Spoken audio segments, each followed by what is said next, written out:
The word resilience comes from the Latin word resilium, which means inclined to leap or spring back. Resilience is the ability to get knocked down and then get back up again. It is the power of recovery from adversity. For an elastic band, resilience is the ability for that object to be stretched and then return to its original length, unless it is stretched too often. For human beings, resilience is the power and ability to get back to a predefined normal state, unless stretched too often when either a new norm is put in place or life is lived in despair. When this ability is functioning well, all seems to be okay. The status quo is reached and we feel at peace. Resilience is important. You cannot avoid getting knocked down on a regular basis. Studies have shown that life achievements may be more the result of resilience than of talent. We all know very talented people who are frustrated with their life because they lack the necessary resilience or grit to allow their talent to flourish. The study of resilience is a study of adversity management. Adversity is common, often a daily characteristic of human life. Some adversity you will be prepared for, while much of it you will not be prepared for. Adversity will not destroy those who are resilient, but those who are not resilient may become overwhelmed. Resilience is more of a path than a destination.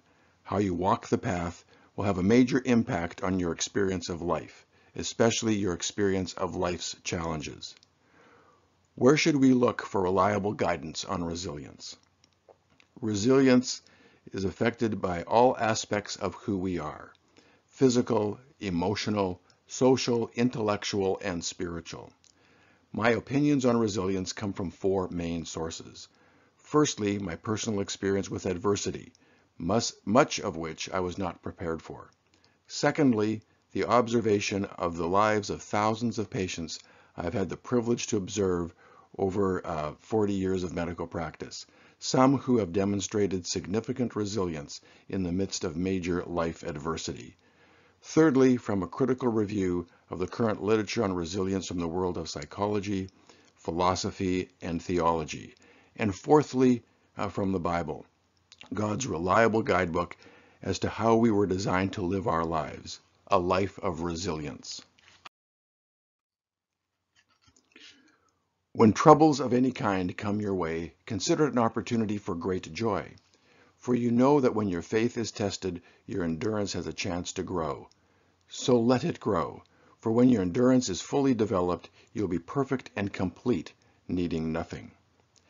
This verse from the New Testament encourages us not to run from the many adversities in life, but to embrace them as a way of getting stronger and more complete. This one shift in our worldview would significantly reduce unnecessary stress and the energy spent trying to avoid inevitable adversity. The expectation that you can live an adversity-free life will weaken your resilience and increase your despair. We can get a better understanding of psychological resilience by comparing it to physical fitness. Resilience is to the soul what physical fitness is to the body. We all came into this world with an individual capacity for both resilience and physical fitness. Some of us were gifted to be weightlifters and others marathon runners. With both physical fitness and resilience, we are all born with a different capacity, the fullness of which often goes unrealized. We could all be more physically fit, and we could all be a lot more resilient. How do we improve our physical fitness? Physical fitness is gained by breaking down your body with specific physical demands. And then, with proper rest and nutrition, you slowly but gradually get stronger and fitter.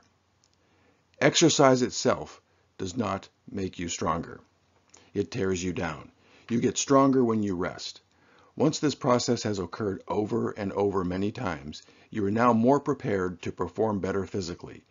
You can now lift a heavier weight or run faster. Through stress and recovery, resilience also has a chance to grow and develop. But unfortunately, it is not as simple as physical fitness with its defined and proven exercise programs. It is not possible to go to a soul gym and bench press 10% of a divorce, 5% of the loss of a spouse or child, and 50% of an unknown disaster around the next corner. With a physical fitness program, you can prepare to run faster by training to run a faster mile. But with resilience, it is not possible to know what you have to prepare for. If, however, you do just sit there and contemplate what disasters may befall you tomorrow, you will, in the process, drain your current resilience tank and be much worse off. Just like getting physically stronger, rest and proper soul nutrition are necessary to get stronger. The other complicating factor with resilience is that it is impossible to know what to prepare for or when to be prepared.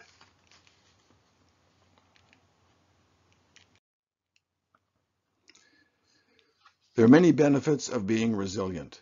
If we are more resilient, we'll be less likely to get caught in the trap of chronic stress, with its consequences of increased heart disease, diabetes, cancer, obesity, and addiction.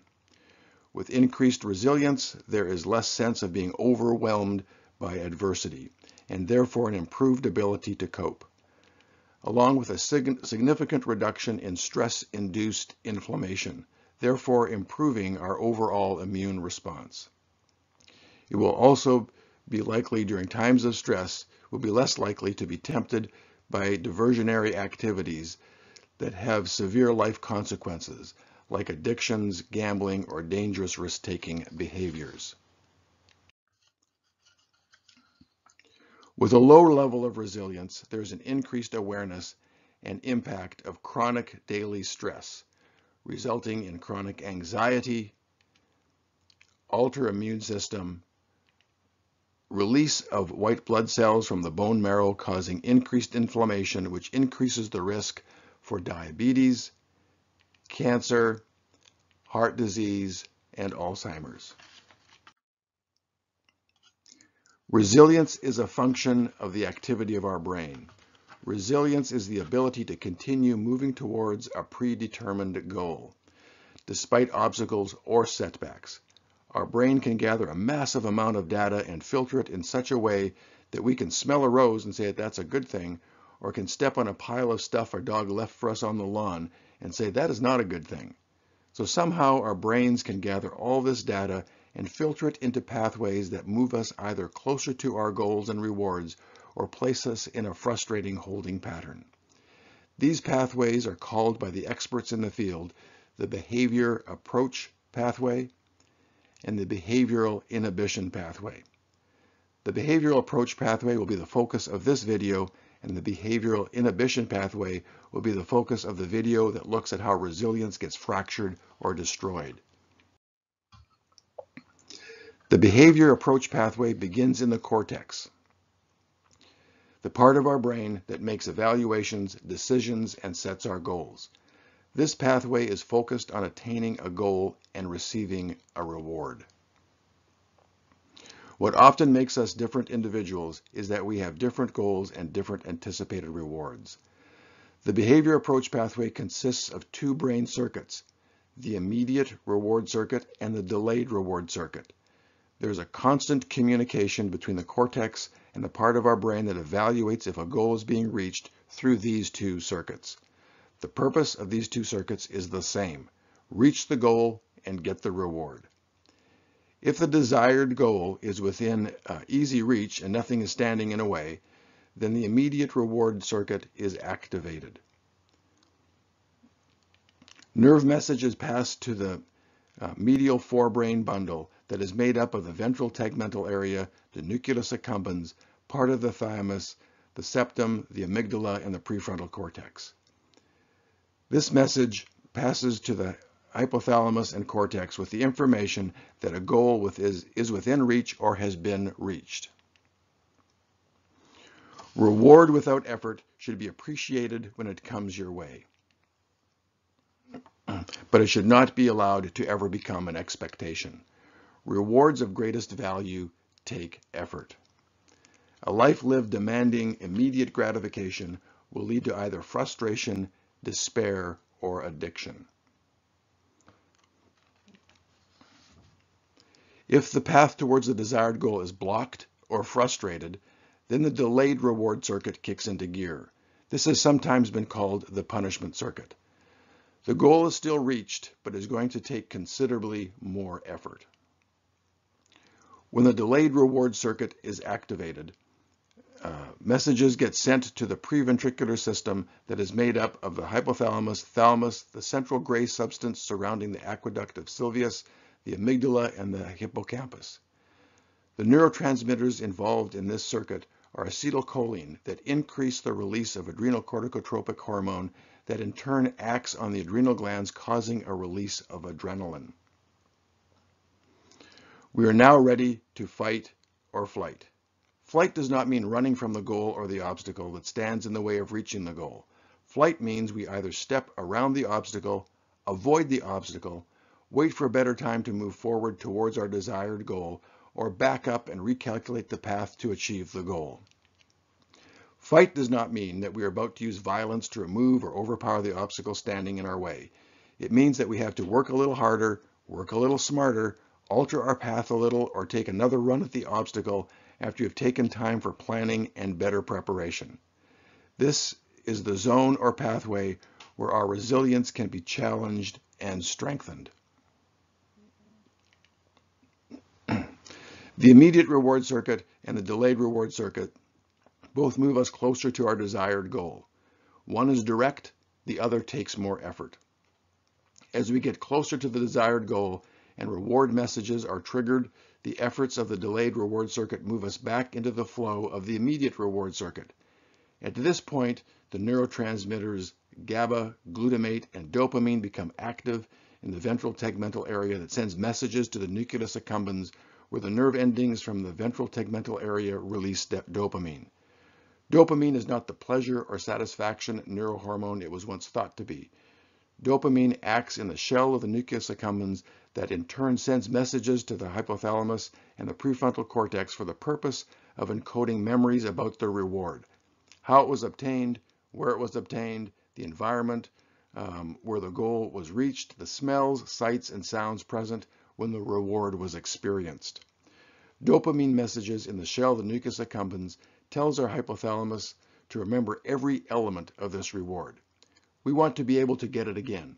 Messages communicates that this is to be defined as a very good experience. Messages to the pituitary gland cause a release of hormones to the rest of the body, the result being the sensation of satisfaction. The immediate reward and the delayed reward circuits are both parts of the behavioral approach pathway, meaning they work together to foster movement towards a desired reward or goal. Both circuits provide opportunities for felt satisfaction.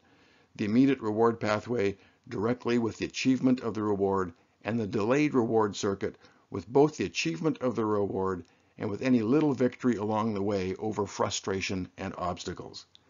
This is why the overall satisfaction felt from a hard-fought battle to receive a reward is often the sweetest, because there are more opportunities for a series of rewards. This cycle of struggle, reevaluation, regrouping, and rest within the behavioral approach pathway is how our resilience develops, matures, and eventually gets stronger. In the next video, I will focus on how resilience can be destroyed by taking a closer look at the behavioral inhibition pathway. For additional information and references, please consult the Fractured Resilience website. Thank you.